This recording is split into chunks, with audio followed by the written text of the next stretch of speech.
Hi, I'm Lisette, and this is the reading of the daily devotional book, Inspired Evidence, that was written by Bruce Malone and Julie Von Vett.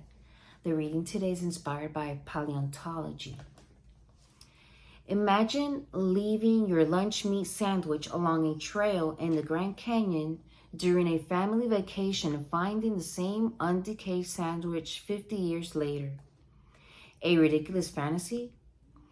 Now imagine finding a chicken drumstick left on a rock in England by King Arthur 1,000 years ago, yet the meat was still strangely soft and edible. Absurd? Imagine exploring an ancient tomb of Egypt that no one has entered for 4,000 years and finding a plate of food as succulent and fresh as the day it was placed there. Magic? Yet all of these fantasies pale in comparison to what evolutionists need to believe about undecayed tissue finds within fossils. In 2005, Dr. Mary Schweitzer found undecayed tissue, blood vessels, and cells within a fossilized T-Rex bone that she admitted should not have been there because it violates everything we know about the laws of chemistry and physics. Amidst a storm of criticism, Dr. Schweitzer has proven that the tissue is indeed dinosaur tissue and found additional soft tissue in hadrosaur bones, assumed to have been buried 80 million years ago.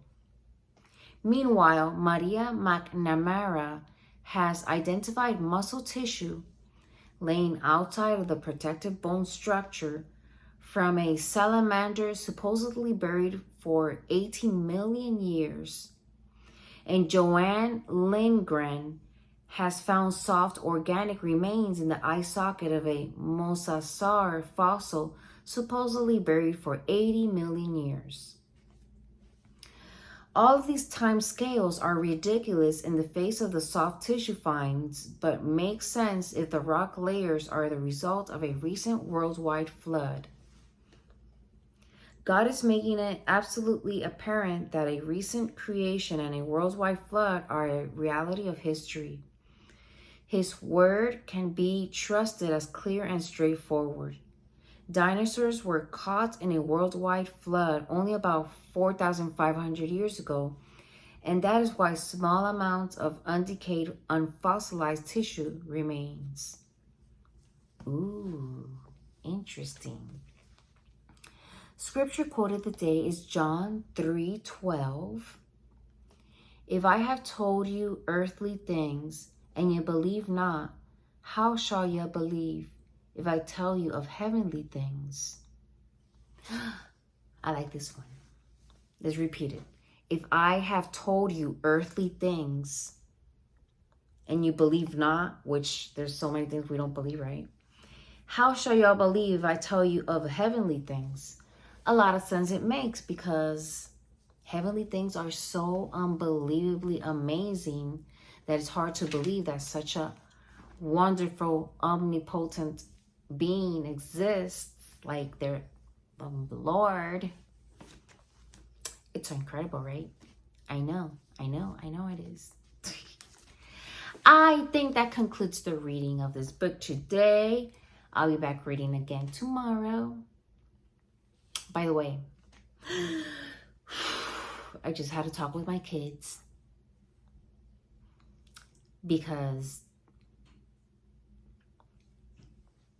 I believe in boot camp, okay? I was in the military, but I joined as an old woman. I mean, compared to the rest of the people that were there was probably 3 of us that were older. The rest were all like 18, 19 years old. But I joined, I was like 26, I believe.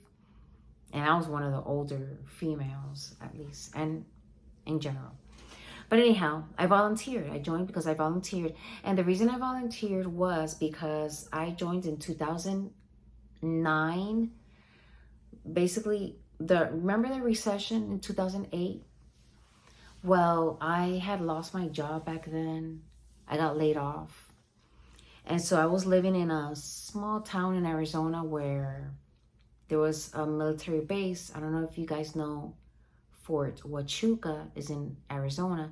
And so there was military people everywhere, and I used to party a lot. So every weekend, most of the people partying were military, and a lot of the friends I made were active duty, and they were just out partying. So I was friends with a lot of them. So once I lost my job back then, I thought, man, what am I gonna do? I'm over here by myself. My boyfriend at the time wasn't working out. I had been with him for like 3 years. He was bipolar and crazy. And long story short, I ended up breaking up with him. I lost my job. It all happened all quickly too. And I thought, man, this is my opportunity. I'm not going to call my family for help. I'm not going to cry and call nobody for help. I'm going to be a big girl, do this on my own. So I went down to the recruiters, and last thing I remember, 6 months later, I was shipping out to basic training. Yay. And there we go. And that was a long journey of 3.5 years of service in the Army. Anyhow, so back to my kids. I was telling them, are you guys gonna listen to your mother? Are you gonna get some discipline? I need to get tough because they're getting a little bit out of hand. So, yeah, they were all scared. No, we don't want to go to boot camp. I'm like, that's what's gonna happen when you're a teenager. When you get to be 16, I already know there's a military school over there in Sarasota. I think it is here in Florida. I don't mind saving a good chunk of money and sending you to the boot camp for the summer. Or, yeah. Anyhow, because I need help. I don't have a man. And I have God. That's all I got is God. And so then at the end of the conversation, we prayed, and let's see how they do tomorrow. Anyways, it could be worse. I've had people tell me that they've seen worse. So it's not that bad. But yeah, I'm Team God, so I just trust in God, and He's gonna help me with raising these kids. It's not easy being a single parent. Where's the manual? Where's the manual of how to be the best parent in the world? Sometimes I try too hard and I overcomplicate it, but all you need sometimes is just a little talk and a little prayer, and just put it out there, and we'll see how that goes, right? Anyhow, my dog is snoring as usual next to me here. I think that's all for the day. What else was I going to talk about? Oh yeah, today we went to church. Yes. And we were talking about Revelation, the last book on the Bible. And so it was very revealing, a lot of revelation.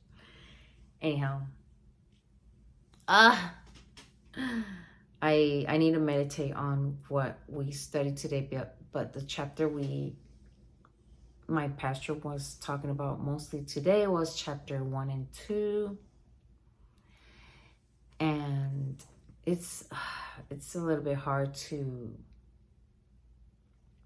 digest, and I'm not by no means a professional and a pastor of any kind. Like that's what they do for a living, is study the Bible. And I mean, it's not only upon them. They help us with understanding what's in that book, but also God, with their help, makes it even clearer. So that's why I need to shut up and get to reading. Anyhow,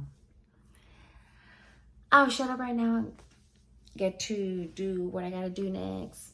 So God bless you. Have a great day, and I'll see you tomorrow. Bye.